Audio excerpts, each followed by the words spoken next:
네, 주님 우리 가운데 함께 하십니다. 우리 옆에 계신 분들하고도 인사하실까요? 주님 우리 안에 함께 하십니다. 네. 네, 오늘도 예배 자리에 함께한 모든 주의 종들의 심령 속에 우리 아버지 하나님께로부터 오는 은혜와 평강이 항상 넘쳐나기를 축원합니다. 이제 오늘 오후 4시쯤 아마 새로운 사회적 거리두기가 발표된다고 했는데, 아무래도 지금 예측되는 것은 아마 명절 때까지도 이 상황이 좀 지속되지 않을까 하는 이러한 뉴스들을 듣게 됩니다. 안타까운 것은 어떤 선교회에서 운영하는 학교에서 많은 확진자들이 나옴을 통해서 다시 한번 참 교회가 뜨거운 이러한 시선이 집중되는 이런 시간들을 가지게 되었습니다. 그걸 보면서 참 믿음이라는 것은 무대뽀가 아니고, 믿음은 무턱대고 가면 되는 것이 아닌데, 저렇게 방역 수칙을 지키지 않으면서도 방역에서 내가 그 바이러스에 감염되지 않을 수 있다라는 그런 확신을 갖는 것 자체가, 우리가 해야 할 일을 하지 않는 그것이 믿음이라고 생각하는 것 자체가 과연 올바른 것인가를 다시 생각하는 시간도 됐습니다. 그리고 또 한 가지는, 언론에서 계속 그 한 선교회를 집중하는 가운데 제가 따져보니까 한 일주일 사이에 한 3,000명의 확진자가 나왔는데, 그 400명의 확진자에 대해서는 관심을 초집중하고 굉장히 큰 문제인 것처럼 보도가 나오지만, 나머지 2,600명에 대해서는 어디서 어떻게 감염되어졌는지 아무 관심을 갖지 않는다는 겁니다. 그리고 거기에 20%가 되는 사람들이 어디서 어떻게 감염이 되었는지 모른다라는 뉴스가 나오는데도 거기에는 별 관심을 갖지 않습니다.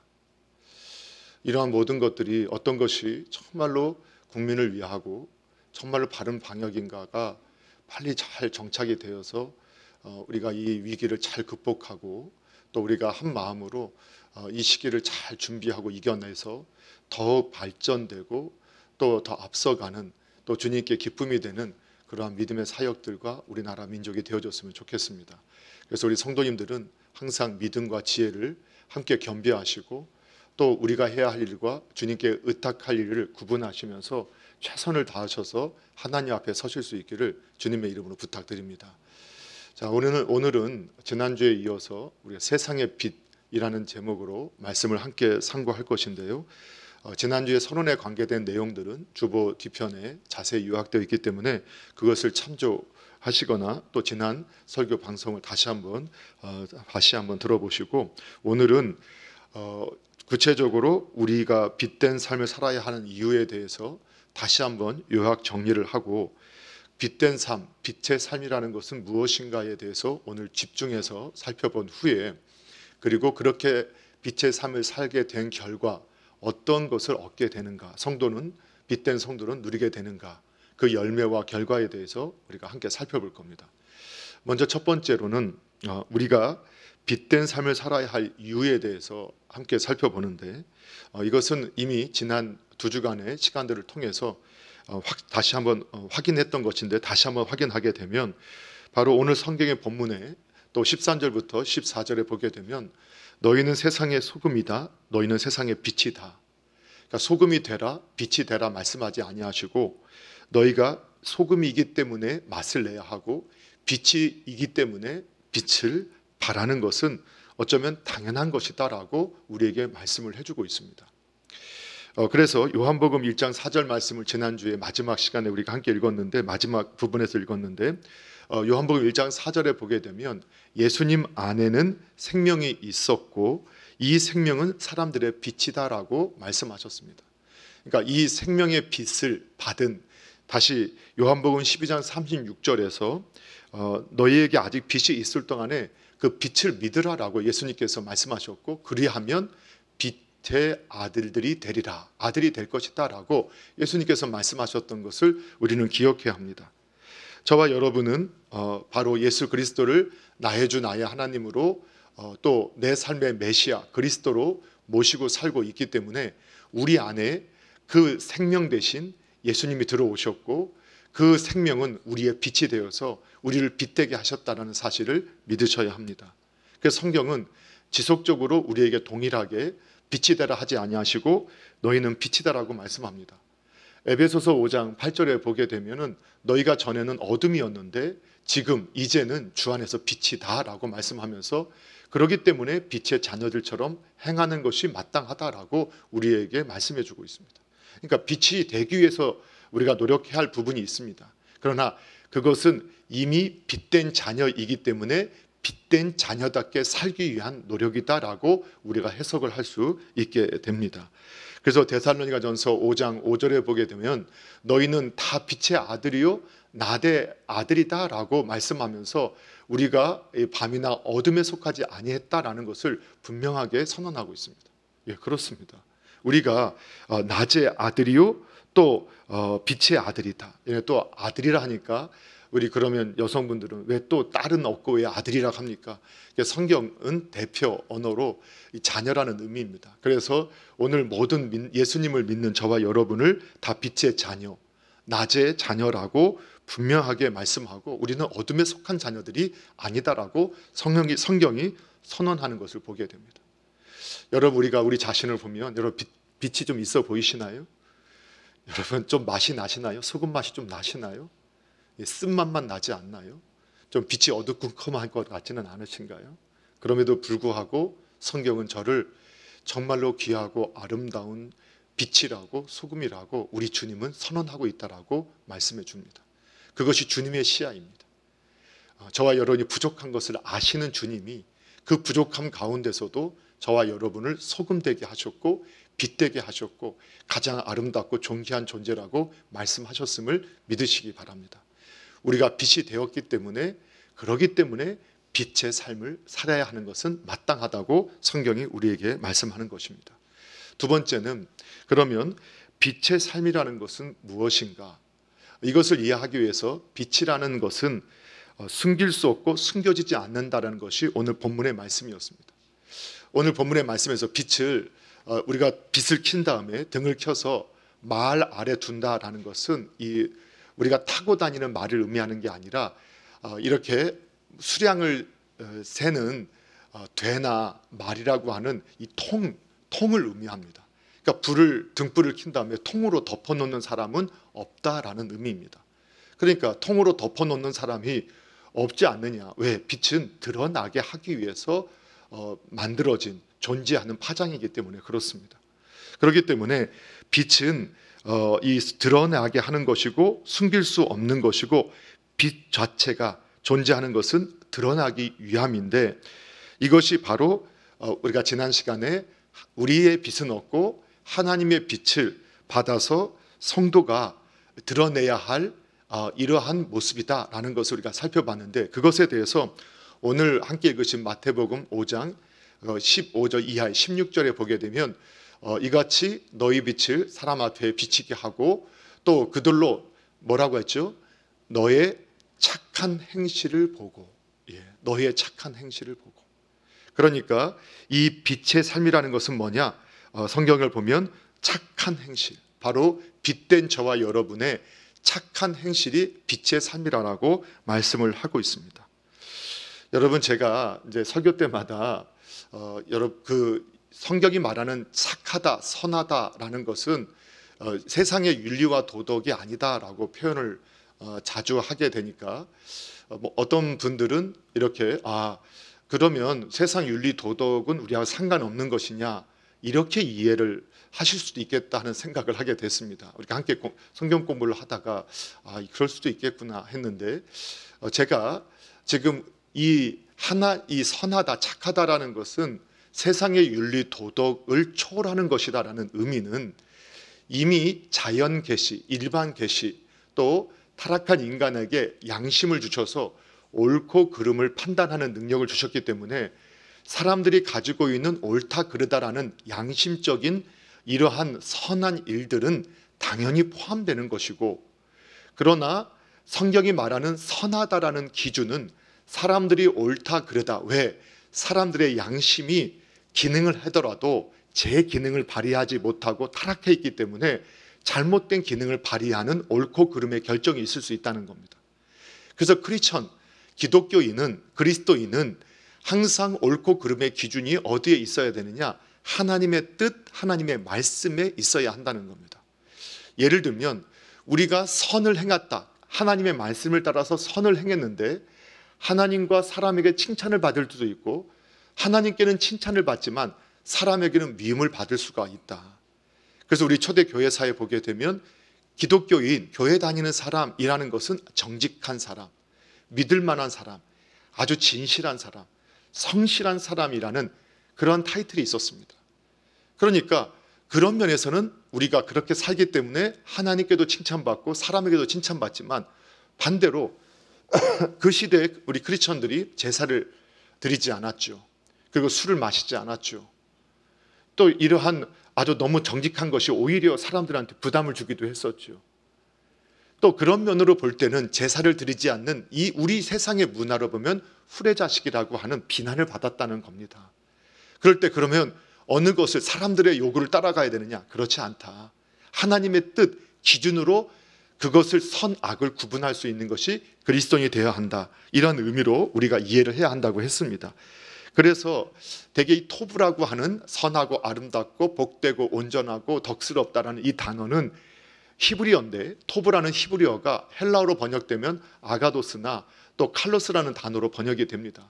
근데 오늘 본문에 이 착하다라는 것은 칼로스라는 단어로 번역이 되는데 아가도스보다 훨씬 넓은 의미로 사용되어집니다. 그래서 도덕적인 선뿐만 아니라 또 그가 하는 행동이 우리의 이치에 맞을 때 그리고 사람들이 보기에 잘했다라고 이렇게 되어질 때 그것을 선하다라고 하는 그런 표현도 그 안에 들어가 있습니다. 예를 들면 누가 떨어졌어요.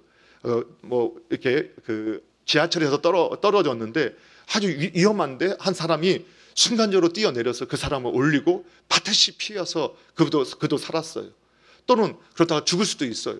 그런 행위는 지금까지는 우리가 겪어보지 못했지만 그 순간에 그걸 보면서 참 그건 선한 행동이야.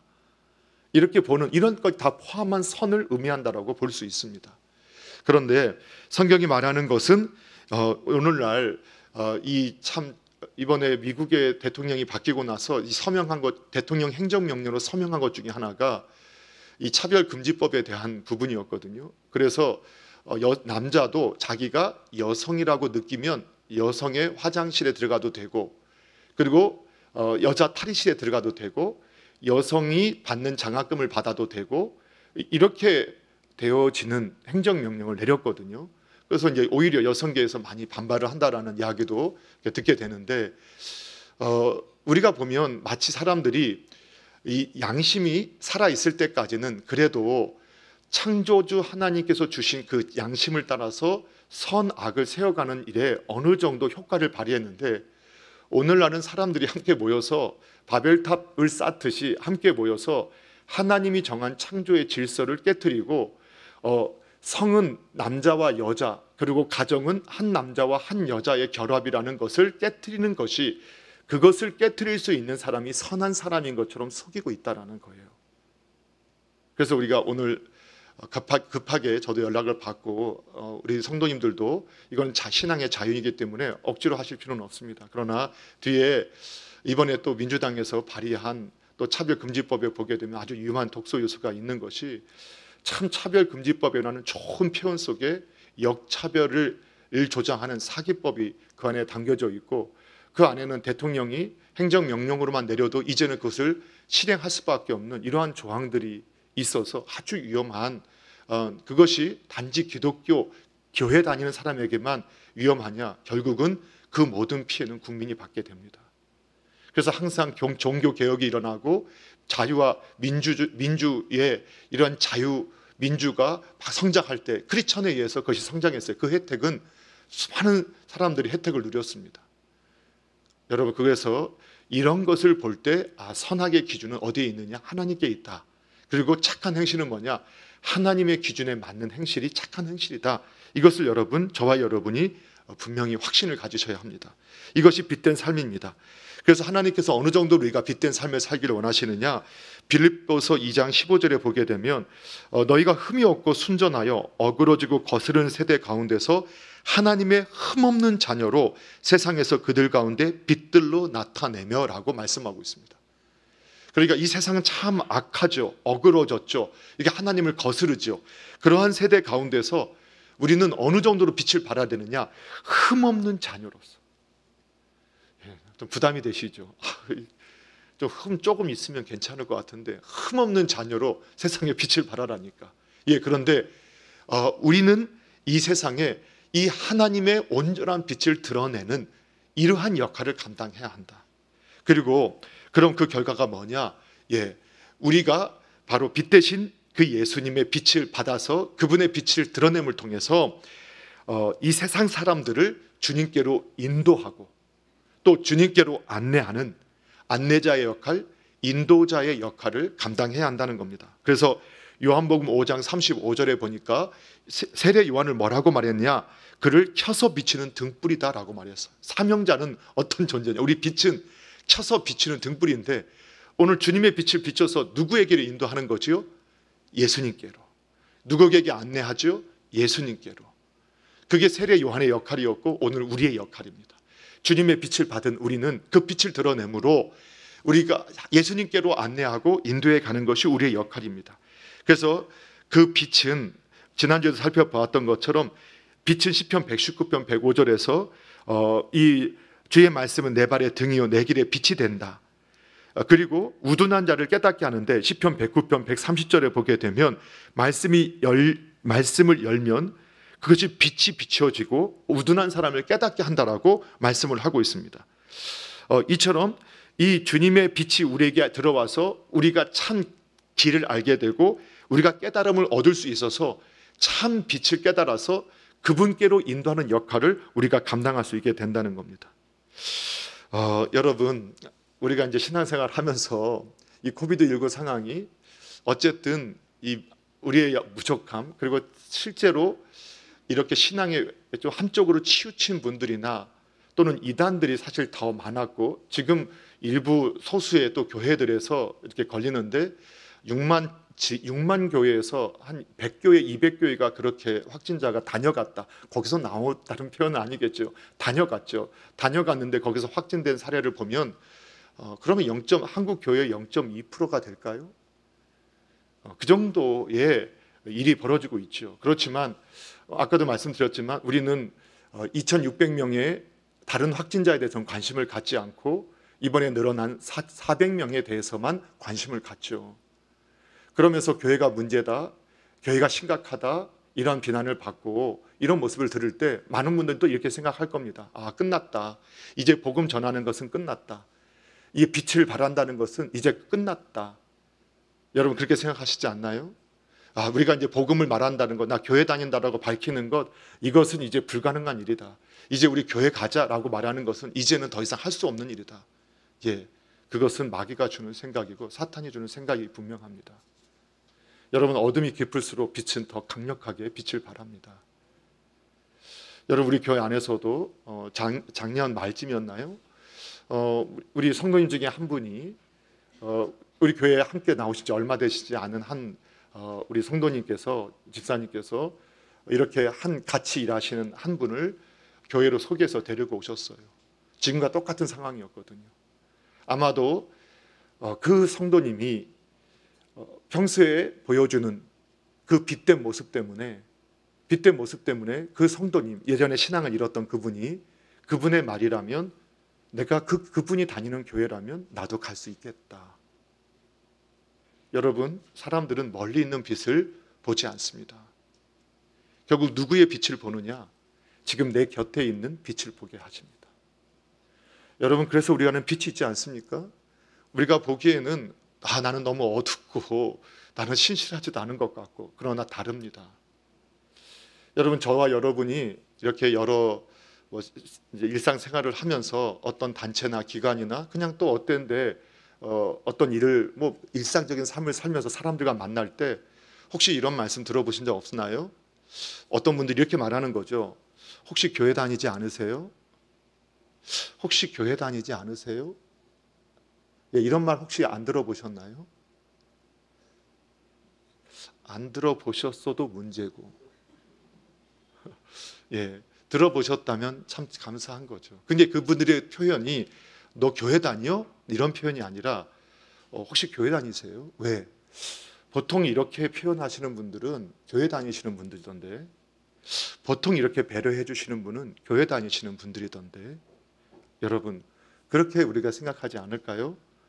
그래서 우리가 참 같은 기사가 와도, 또는 어때요? 집에 와서 청소를 뭐든 하시든 어떤 무슨 하시는 분한테, 그분은 와서 자기 돈 받고 하는데 그래도 음료수라도 내놓고 과일이라도 대접하고 갈 때 뭐라도 싸주고, 그리고 들어올 때 뭔가 이렇게 차별하는 것처럼 느껴지는 게 아니라 오히려 고마워하고, 이러한 모습들 속에서 혹시 교회 다니지 않으세요?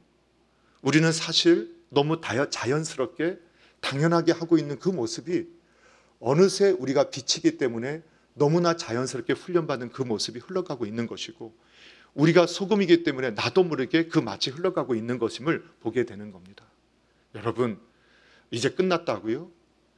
이제 교회 다니자고 교회 가자고 말할 수 없다고요? 아닙니다. 오히려 지금이 오히려 강력한 빛을 발할 때이고, 아니 작은 주님의 빛을 발하기만 해도 어두운 이때 더 강력한 빛으로 드러날 수 있는 기회임을 믿으시기 바랍니다. 마귀는 어느 때든지 지금은 복음을 전할 수 없어, 지금은 교회 다닌다고 말할 수 없어, 지금은 그렇게 할 데가 없어. 언제 그런 말할 수 있을까요? 언제 표현할 수 있을까요? 언제 그 빛을 드러낼 수 있을까요? 그 안 되는 이유를 찾는다면 우리 천국 가는 그날까지 단 한 번도 나 교회 다닙니다, 우리 교회 갈까요? 예수 믿으셔야 됩니다, 예수 믿어야 살아갈 수 있습니다, 단 한마디 말하지 못하고 가게 될 겁니다. 오늘 저와 여러분은 이 시대의 빛이십니다. 여러분, 그러한 소리가 있어도 내 주변에 있는 그분이 나를 통해서 비춰주는 그 예수님의 빛을 보시고, 정말 당신이 다니는 교회당이라면 당신을 통해서 나는 그들이 말하는 교회에 대한 말을 나는 무시할 수 있게 됐습니다. 왜 이런 꿈은 우리가 꾸면 안 될까요? 오히려 우리가 이렇게 꿈꿨으면 좋겠습니다. 그리고 우리 남서울중앙교회당의 교회된 바로 저와 여러분이 이렇게 여전히 그 빛을 바람으로 주님의 그 선하심을 드러내므로 우리가 인도해 가시고 주께로 인도하고 주께로 안내하는 안내자 역할을 감당하기를 주님의 이름으로 축원합니다. 그런데 어떻게 그러면 우리가 빛 가운데서 생활할 수 있을까? 이미 빛이지만 사실 예전에 우리가 어둠이었다는 말이기도 하거든요. 이제는 빛이 되었다, 이 말은 과거에는 빛이 아니었다는 거죠. 그런데 빛이 되었기 때문에, 그런데 빛에 살아야 되는데, 그러면 어떻게 우리가 계속해서 빛으로 살 수 있는가? 그것을 좀 알아야 되는데, 성경에서 답을 찾으면 분명하게 여전히 하나님의 은혜의 빛이 있어야 됩니다. 하나님의 은혜가 있어야 됩니다. 우리 고린도후서 4장 6절에 보게 되면 어두운 데에 빛이 빛이라고 말씀하셨던 그 하나님께서 예수 그리스도의 얼굴에 있는 하나님의 영광을 아는 빛을 우리 마음에 비춰주셨다. 그 빛, 어둠에서 빛을 만드셨던 그 하나님께서 영광을 아는 빛을, 하나님의 영광을 아는 빛을 우리에게 비춰주셨기 때문에 우리도 빛이 되었고 빛된 삶을 살 수 있게 되었던 거예요. 그런데 우리는 이 사실을 꼭 기억하면서 하나님 앞에 어떻게 구해야 되느냐? 주님의 빛을, 하나님의 영광을 아는 빛을 끊임없이 비춰주시옵소서. 약속을 받고 기도하는 거예요. 기도는 약속을 받고 기도하는 거예요. 주님께서 그렇게 해주시겠다 했다. 주님, 저에게 그렇게 이루어지게 하옵소서. 주님의 영광의 빛을 끊임없이 저에게 비춰주셔서 저로 하여금 주님의 빛을 드러낼 수 있게 해주시옵소서. 시편 18편 28절에 보게 되면 주께서 나의 등불을 켜심이요 여호와 내 하나님이 내 흑암을 밝히시리이다. 주께서 등불을 켜셔야만 우리는 빛을 발할 수 있는 존재다는 것을 거듭 확인하셔야 됩니다. 그래서 주께서 나의 등불을 켜실 때만, 그래서 주님, 제 등불을 계속해서 켜주시옵소서. 계속 저의 어둠을 물리쳐주시고 제 안에 빛으로서 끊임없이 역사해 주시옵소서. 우리는 기도하셔야 됩니다. 왜냐하면 그것이 우리가 어둠 속에서 나온 빛이기 때문에 우리 속에 있는 빛의 영향력을 끌려고 하는 악한 역사가 있기 때문입니다. 자, 그런데 주께서 우리 시편 119편 130절 앞에서 읽어보셨지만 주의 말씀을 열면 빛이 비치고 우둔한 사람들을 깨닫게 한다라고 했는데 주께서 말씀을 열어주셔야만 어떻게 되느냐? 빛이 열립니다. 빛이 우리가 깨닫게 되고 반응할 수 있게 됩니다. 사랑하는 성도 여러분, 우리를 빛으로 만드셨지만 그것을 믿고 주님의 빛을 계속 발할 수 있게 해달라고 우리 계속 기도하셔야 됩니다. 그리고 계속 소원하셔야 됩니다. 그 마음을 품으셔야 됩니다. 그럴 때 하나님께서 역사하고 뿐만 아니라 우리가 빛에 있으니까 가만히 있으면 빛을 발하는 게 아니라 주님의 빛을 받고 그리고 성경의 말씀대로 하면 그 진리를 따라가야 합니다. 빛된 진리를 따라가셔야 됩니다. 요한복음 3장 21절에 보게 되면 진리를 따르는 자는 빛으로 온다라고 말씀하고 있어요. 예, 자꾸 빛의 삶을 사는 사람은 어떤 사람이냐? 진리를 따라가는 사람입니다. 왜냐하면 그 행위가 하나님 안에서 행한 것임을 드러내기 위해서라도 계속해서 진리를 따르는 사람은 빛 가운데서 살아가게 되어지게 됩니다. 그것을 다른 말로 요한복음 8장 12절에 보게 되면 예수님은 나는 세상의 빛이다 라고 말씀하셨고 나를 따르는 자는 어둠에 다니지 아니하고 생명의 빛을 얻는다고 말씀해 주셨습니다. 그렇기 때문에 빛 대신 예수님을 따라야 하는 것은 그것이 바로 진리를 따라가는 모습이고 그것은 예수님의 생애와 가르침을 따르는 삶이라는 것을 알 수 있게 됩니다. 사랑하는 성도 여러분, 빛이 되었는데 빛이 되었기 때문에 더 빛을 따라가야 합니다. 빛을 구해야 됩니다. 빛이 있는 것을 모르고 살 때는 그것을 찾을 수도 없었고 구할 수도 없었는데 저와 여러분이 빛이 되었고 빛이 있음을 알게 되었습니다. 더욱 빛을 구해야 되고 빛을 따라가야 합니다. 그래서 성경은 항상 믿음이 100%요 우리의 순종이 100%다. 이것이 합쳐질 때 진정한 빛된 삶을 살아가게 된다. 그러면 반대로 왜 우리가 빛 가운데 행하지 못하는가? 이 부분도 우리가 이해를 해야 되는데 이것도 성경에 찾아보면 분명한 이유가 있습니다. 바로 세상의 신이 그 마음을 혼미하게 하기 때문입니다. 고린도후서 4장 4절에 보게 되면 그 중에 이 세상의 신이 믿지 않은 자들의 마음을 혼미하게 하여 그리스도의 영광의 복음의 광채가 비치지 못하게 함이니 이렇게 말씀하고 있죠. 그런데 이 말씀을 보니까 그러면 믿지 않는 자들을 혼미케 하는 거 아닙니까? 아니요. 그 악한 영은 그 혼미케 하는 악한 영 사단은 우는 사자와 같이 산길자를 찾아다니면서 믿음의 사람들의 마음에 들어와서 혼미케 해서 하나님의 영광의 빛을 차단시켜요. 그래서 이런 사람들, 이 어둠의 영에 혼미하게 된 사람의 특징이 어떻게 나타나죠? 원망하고 불평하고 짜증내고 하나님의 말씀을 자꾸 그대로 받지 않고 왜곡하고 하나님을 오해하고 삶을 오해하는 모습으로 나타납니다. 빛에 있으면 밝음이어서 어둠이 물러가는데 이 혼미하게 되면 어둠에 사로잡히게 됩니다. 뿐만 아니라 우리 그리스도인은 예전에 어둠이라겠죠. 그런데 어둠의 일을 버리지 못하고 지속적으로 악행하기 때문입니다. 악을 행하기 때문입니다. 여러분 우리가 앞서 요한복음 5장 8절 말씀을 읽었죠. 너희가 전에는 어둠이더니, 그렇죠? 전에 어둠이더니 이제는 뭐라고요? 빛이라. 그러니까 빛의 자녀답게 살아라. 그 빛의 자녀들처럼 행하라. 이렇게 말씀하셨다고 우리가 살펴봤단 말이에요. 그러니까 예전에 어둠이에요.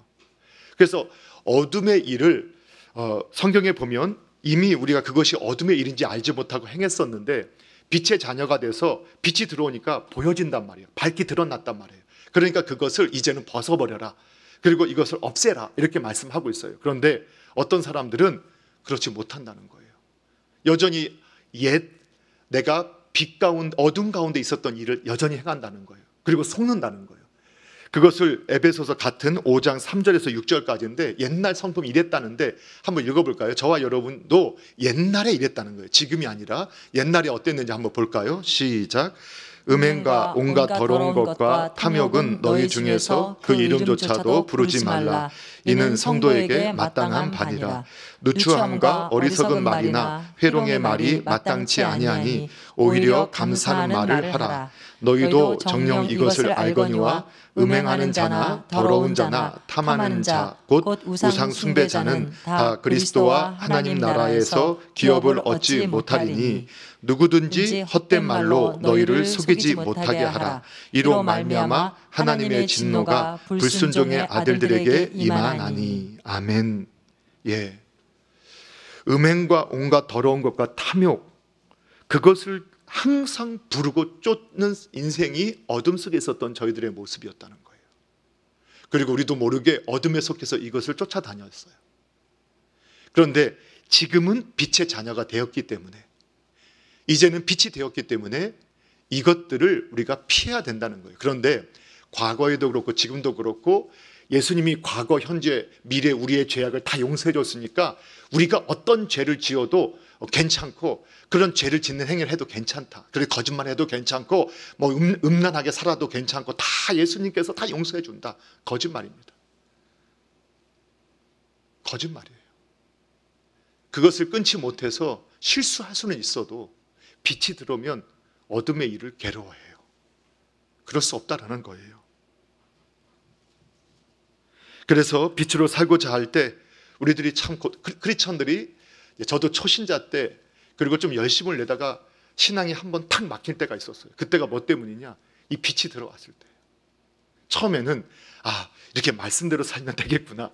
그래, 내가 이렇게 착하게 살고 내가 이렇게 살면 되겠지. 그런데 빛이 들어오면 들어올수록 너무 괴로운 거예요. 도대체 그 말씀대로 살 수 없는 이 더럽고 악취나는 내 본질을 계속 하나님이 드러내시는 거예요. 너무 더럽고 너무 악취나는 제 모습에 괴로워서 또 그때마다 마귀가 내 속에서 참수해서 이 선자, 이 가식하는 사람. 여러분, 우리가 이 선한 하나님의 빛을 바라고 그것을 하루아침에 내가 그 빛의 모습을 가지는 게 아니죠. 어린 아이가 출생해서 끊임없이 반복해서 그렇게 그 모습을 만들어 가는데, 그런 오랜 시간이 우리는 자연스럽게 성장한 줄 알지만 끊임없이 움직이고 부모님께 배우고 이웃에게 배워서 지금의 모습이 나온 것처럼 신앙도 그렇게 성장하는 거예요. 그런데 마귀가 참소하죠. 네가 언제부터 그랬다고. 언제부터 그랬다고. 여러분, 우리 속에 악이 있는 걸 발견하잖아요. 그리고 우리의 본성이 얼마나 악하냐. 정말 우리는 선한 것은 너무 어렵게 배우고 쉽게 잊어요. 그런데 악한 것은 너무 쉽게 배우고 너무 못 끊어요. 그래서 마약 중독이다, 알코올 중독이다, 성 중독이다, 뭐의 관계 중독이다, 중독된 사람들 본인들이 이렇게 항상 말해요. 나 언제든지 끊을 수 있어. 그런데 못 끊어요. 그렇게 어려워해요. 그냥 친구의 권유에 따라서 한 번 피웠던 담배가 한 번 입에 뱉는데 말은 그렇게 언제든 나이가 끊을 수 있어. 못 끊어요. 근데 우리 자녀들이 군대 갔다 오면 군대에서는 규칙적인 생활을 하잖아요. 자기 간물대도 탁 칼같이 정리하고 아주 그냥 정시에 일어나고 정시에 자고, 그리고 아주 빠릿빠릿하고 그런 모습으로 전역하고 일주일만 지나보세요. 언제 그랬냐는 이제 다시 옛모습 돌아가잖아요. 그래서 우리가 선한 것은 참 어렵게 배우고 쉽게 잊고, 악하고 더러운 것은 쉽게 배우고 또 금방 이것을 이기지 못하고 그거에 종노릇하는 것들을 보게 된단 말이에요. 이게 우리의 본성이에요. 그런데 빛이 들어와서 그것을 이게 잘못됐구나. 또 시도해봐요. 또 실패해요. 또 시도하는데 또 실패해요. 그런데 옆에 사람들이 그래요. 네가 언제부터 그랬다고 그래. 그때 막 좌절이 나오죠. 막 포기하고 싶죠. 근데 그때 진리를 따라야 되고 그때 빛을 따라야 되는 거예요. 세상의 소리가 아니라 그래, 너 할 수 있어. 우리 부모님이 자녀한테 글 쓸 수 있어. 그래, 너 걸을 수 있어. 그래, 너 다시 할 수 있어. 하는 것처럼 그 주님의 음성을 듣고 빛으로 나아가야 되는 거예요. 여전히 악에 머물면서 그 예전에 그 악의 모습을 다시 나아가면서 빛된 삶을 살 수 있다? 없어요. 끊으셔야 돼요. 또 한 가지, 우리가 빛 가운데 행하지 못하는 성경적 이유가 하나가 나와요. 이건 조심해서 들으셔야 할 필요가 있을 것 같은데, 잠언서 20장 20절에 보게 되면 뭐라고 나오냐면, 자기의 아비나 어미를 저주하는 자는 그의 등불이 흑암 중에 꺼짐을 당하리라. 예. 이건 모든 자녀에게 주는 말씀입니다. 저는 이런 말씀을 전할 때마다 항상 기후같이 염려가 있어요. 왜냐하면 우리가 성경을 잘못 해석해서 금방 이 말씀을 들은 부모님이 이런 말씀이 있었네? 너 부모님한테 잘못하면 너 오늘 어떻게 된다겠어? 너 불 꺼진 등불 된다? 이렇게 적용하라고 주는 말씀이 아니라는 겁니다. 우리는 모두가 누군가의 자녀입니다. 저도 아버님, 어머님을 통해서 출생했고 저희 아버님, 어머님도 이미 돌아가신 우리의 저의 증조 할머니, 할아버지를 통해서 외증조부를 통해서 증조 부모를 통해서 이렇게 출생하셨던 분이에요. 우리도 자녀였다는 거예요. 이렇게 살펴야 되는 거예요. 나는 지금 부모님 다 돌아가시고 없지만 혹시 내 삶의 등불이 꺼진 이유가, 내 삶의 빛이 꺼진 이유가 내가 부모를 저주했거나 주님의 부모를 거역했거나 내가 부모에게 비난했거나 내가 이런 모습을 가지고 있었던 것은 아니었을까라고 적용해야 되는 겁니다. 부모로서는 자녀에게 주시는 말씀이 이것은 부모가 자녀에게 하는 말이 아니라 하나님이 모든 자녀에게 준 말씀이라는 거예요. 그래서 우리가 창조의 질서 가운데 하나님과 동역하여서 우리를 출생케 한 부모님을 저주하는 사람, 이런 사람은 빛의 삶을 살 수 없게 된다는 겁니다. 이런 말씀을 들을 때 참 아프죠. 왜냐하면 정말 훌륭하고 인격적인 부모님도 많지만 이 세상엔 악한 부모도 많아요. 얼마 전에도 이렇게 입양했던 자녀에 대한 부분이 아니더라도 자신의 친자녀를 가방에다가 가둬놔서 죽게 하는, 요즘에 너무 그런 말들이 너무 많이 나와요. 참 가슴이 너무 고통스러운 말들이 너무 많이 나와요. 그래서 그런 걸 볼 때마다 너무 아프고 슬프고 고통스러운데, 그러면 그런 부모님을 둔 자녀들은 어떻게 해야 되느냐? 도망쳐야 돼요. 저주하고 부모를 갖다가 저주하는 인생이 되지 말고 그 부모로 또 도망쳐야 돼요. 문제는 그 부모에게 도망칠 수 없는 이 연약한 작은 아이들. 그래서 그 문제를 해결할 수 있는 방법은 뭐예요? 가정이 깨졌기 때문이잖아요. 대개 깨졌다가 다시 결합한 그 한쪽에 그 자녀들이 이런 일이 많이 당하는 걸 우리가 보잖아요. 다시 그리스도인들이 어떻게 하든 가정을 회복하게 하기 위해서, 또 이 그릇된 성문화, 이것을 다시 하나님의 말씀으로 회복하기 위해서 교회가 아니면 대안이 없어요. 저와 여러분이 그렇게 되어지길 소원합니다. 오늘 교회가 이렇게 정말로 우리 부모님들은, 그래서 정말 자녀들이 정말로 감사할 수 있는 부모로 살아가는 것도, 존경받을 만한 부모로 살아가는 것도 자녀를 축복하는 것인 줄로 믿으시기 바랍니다.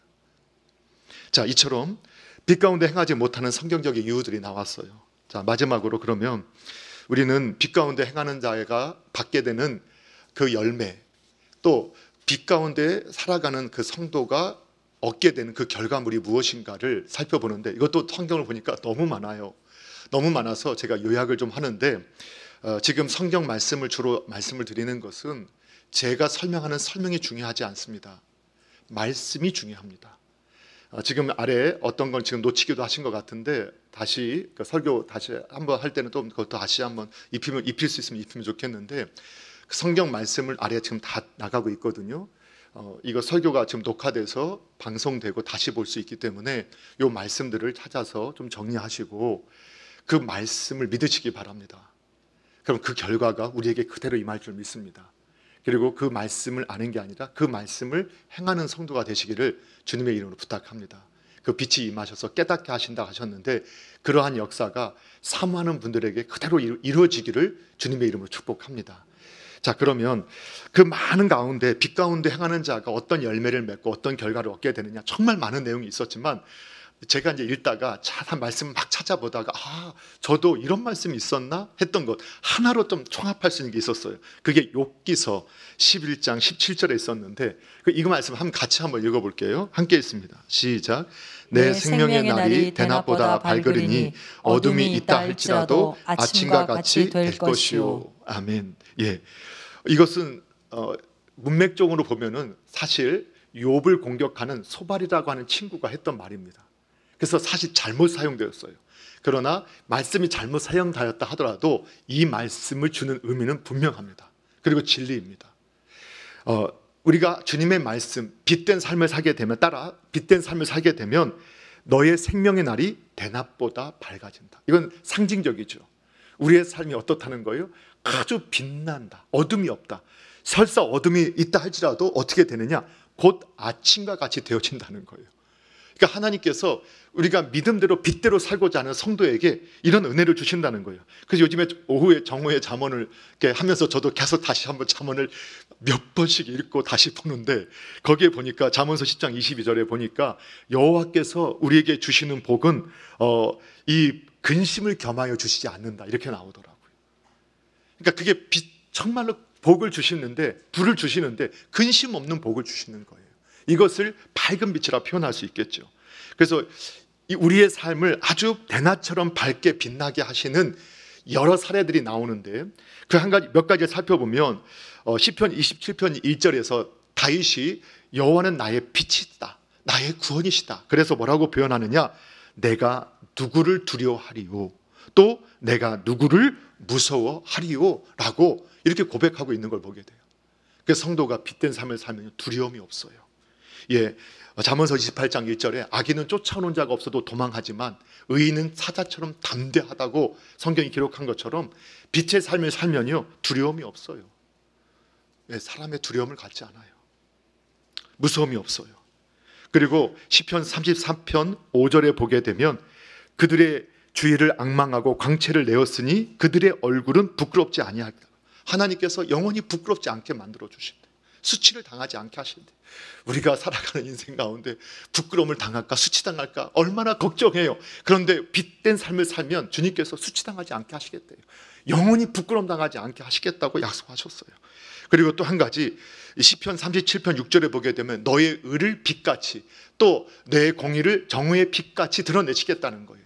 예, 빛된 삶을 살도록 우리가 하나님의 뜻을 따라 잘 살았다는 것을 하나님이 인정해 주신다는 거예요.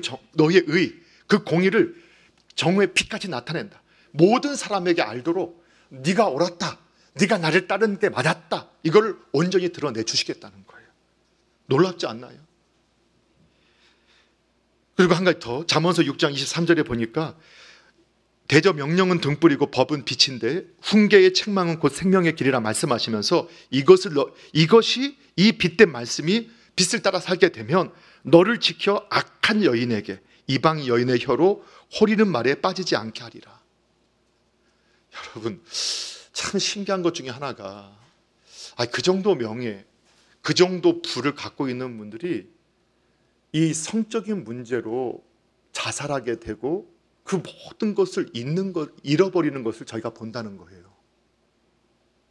그러니까 이 유혹, 이 마귀의 성적인 유혹은요, 이게 결코 가벼운 게 아니고 누구도 피해갈 수 없는 것일 수도 있어요. 사람이 불을 품고서 타지 않을 수 있다? 거짓말이라고 성경이 말씀하는데도 자꾸 방심하게 될 때 이 어둠에 속하게 되면 그 자신의 음란함을 모르는 것 같아요. 그런데 성경은 빛 가운데 살면 바로 이러한 악한 음욕에서 하나님 지켜주신다는 거예요. 이건 상징적으로 해석할 수 있죠. 세상의 음란한 유혹, 세상의 이 탐욕에서부터, 세상의 유혹으로부터도 우리를 지켜주시겠다. 이렇게도 적용할 수 있겠죠. 어쨌든 빛 가운데 살면 주님이 우리의 삶을 지켜주세요. 예, 음녀에게서, 세상의 욕망에서도, 그리고 진짜 음욕에서도, 그 음란한 유혹에서 피할 수 있게 해줘요. 예, 아마 여러분 중에 그런 분 경험을 하신 분도 있을 수 있을 것 같아요. 그리고 어둠에 다니지 않는다고 요한복음 12장 46절에 말씀하고 계시고, 또 시편 43편 3절에서는 그 주의 빛이 우리를 인도해서 어떻게 하시느냐, 주의 거룩한 산으로 우리를 인도해 가신다는 거예요. 마지막 구원의 확장, 마지막 천국 가는 그날까지 주님의 보호하심과 인도하심이 약속되어 있는 거예요. 자, 그리고 또 한 가지, 이것은 이제 그 빛 가운데 행하는 자가 그 생명의 날이 대낮보다 밝은 이런 이제 많은 이유들을 살펴보았고, 또 한 가지는 요한일서 1장 7절에 보게 되면 그가 그 아들 예수의 피가 우리를 모든 죄에서 깨끗하게 하신다. 예, 이렇게 말씀하고 계세요. 자, 우리가 이랬잖아요. 우리가 빛 가운데서 빛대로 살려고 하다 보니까 자꾸 실수한다고 했잖아요. 우리 속에는 옛 성품이 일어나서 또 넘어지게 해요. 그런데 그 빛 가운데서 살려고 하는 성도는 주님이 아세요. 그리고 그 애통이 하는 마음도 알고 계시고, 그리고 그것을 하나님 앞에 고백하면 주님이 그래 괜찮아, 그래 괜찮아, 또 용서하신다는 거예요. 그 사실 믿으셔야 돼요. 그래서 사죄를 받아요. 빛 가운데 사는 사람 끊임없는 주님의 용서를 받아요. 그리고 또 한 가지, 그 얼굴에 광채가 나요. 이것도 제가 말씀을 찾다 저도 깜짝 놀랐어요. 그래서 지난주에 우리가 모세의 예를 들고 또 여러 성도들 예를 들면서 빛을 받으니까 성도가 은혜를 받으면 빛을 발한다, 하나님과 깊은 교제가 있으며. 그런데 전도서 8장 1절에 보게 되면 누가 지혜자와 같으며 누가 사물의 이치를 아는 자냐, 사람의 지혜는 그의 얼굴에 광채가 나게 하나니 그의 얼굴에 사나운 것이 변하느니라. 하나님 말씀을 따라 지혜롭게 주의 지혜를 따라 살아가는 사람들, 그 빛 가운데 걸어가는 사람들에게는 그의 얼굴에 광채가 나게 해주신다. 이 말씀을 보고 또 그렇게 뒤에 말씀이 뭐냐, 그의 얼굴에 사나운 것이 변한다. 지금 이 말씀을 들으니까 참 빛 가운데 사는 사람들은 이 부드럽고 따뜻하고 이러한 느낌을 주는구나. 그리고 딱딱하고 차갑고 이런 것은 빛의 삶의 모습이 그 결과가 아니구나. 여러분 옆에 분들이 한번 얼굴을 한번 봐보세요. 어떠신가요? 예, 정말 빛의 광채가 나시나요? 예, 제가 보니까 다들 광채가 나시는 것 같아요. 오늘 말씀을 들으시면서 막 은혜를 받으셔서 얼굴에서 막 광채가 나시는 것 같아요. 그 광채가 꺼지지 않기를 바랍니다. 그래서 이러한 빛 가운데 있으니까 차갑고 딱딱하고 그리고 고압적이고 이런 교만한 태도들은 사라지고 겸손하고 따스하고 포근하고 부드러운 모습이 자연스럽게 나타나는 거예요. 아마 그래서 사람들이 혹시 교회 다니지 않으세요? 혹시 교회 다니지 않으세요? 이런 말을 하게 되는 것인지도 모릅니다. 저와 여러분이 그런 은혜가 있기를 바랍니다. 그리고 또 빛 가운데 사는 사람들은 어떻게 되느냐, 같은 요한일서 1장 7절에 보게 되면 믿음의 동역자를 만나요. 그러니까 끼리끼리 모이게 되는 거예요.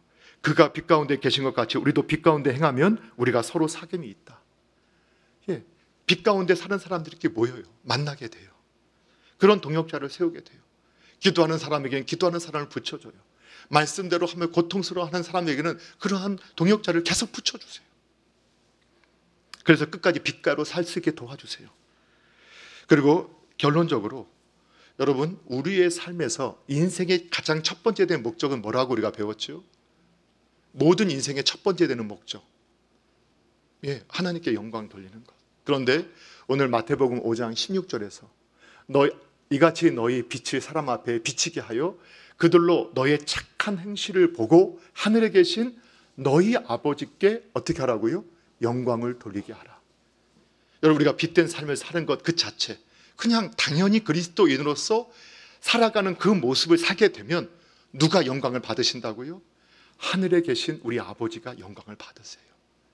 그런데 그분이 다니엘서 22장 3절에 보게 되면 그렇게 그러한 삶을 통해서 많은 성도를, 많은 사람들을 주님께로 인도해 가고 안내하는 그 빛된 사명을 사는 사람을 궁창의 빛같이 빛나게 한다. 하늘의 별처럼 빛나게 해주시겠다고 말씀하세요. 우리 남서울 중앙교회 성도님들 그랬으면 좋겠습니다. 예, 그렇습니다.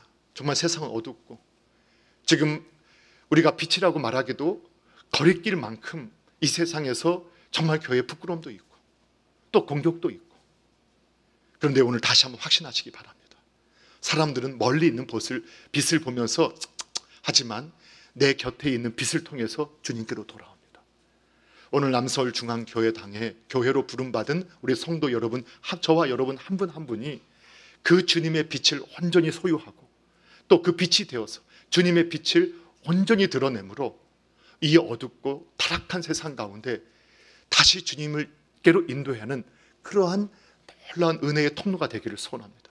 그리고 빛된 삶을 살아온 상도에게 약속해 주신 그 대낮같이 빛나게 하는 그 주님의 약속, 그 열매, 결과가 모두에게 임하게 되는 은혜가 있기를 주님의 이름으로 축원합니다. 기도하겠습니다. 하나님 아버지, 감사합니다. 오늘도 저희들에게 귀한 은혜 허락하여 주셔서 주님 앞에 있게 해주시고 또 빛으로 소금으로 또 살게 해주신 것 감사드립니다. 주님, 우리가 연약하고 부족합니다. 주님 도와주십시오. 주님의 빛을 끊임없이 우리에게 비춰주시고 주님의 그 소금의 맛을, 아버지 죽음의 맛을 우리에게 계속해서 공급해 주셔서 주님의 것을 우리가 온전히 드러낼 수 있도록 도와주시옵소서. 우리 남서울중앙교회당의 교회로 부름받은 모든 주의 권속들이 주의 빛으로 소금으로 그 맛을 내게 하시고 빛을 자연스럽게 흘러내게 하여 주셔서 주님께로 인도하게 하여 주시옵고 주님의 영광의 복을 함께 누리고 또 복의 통로로만 쓰임받을 수 있도록 은혜 내려 주시옵소서. 주께서 함께 하심을 믿으며 예수님의 이름으로 기도하옵나이다. 아멘.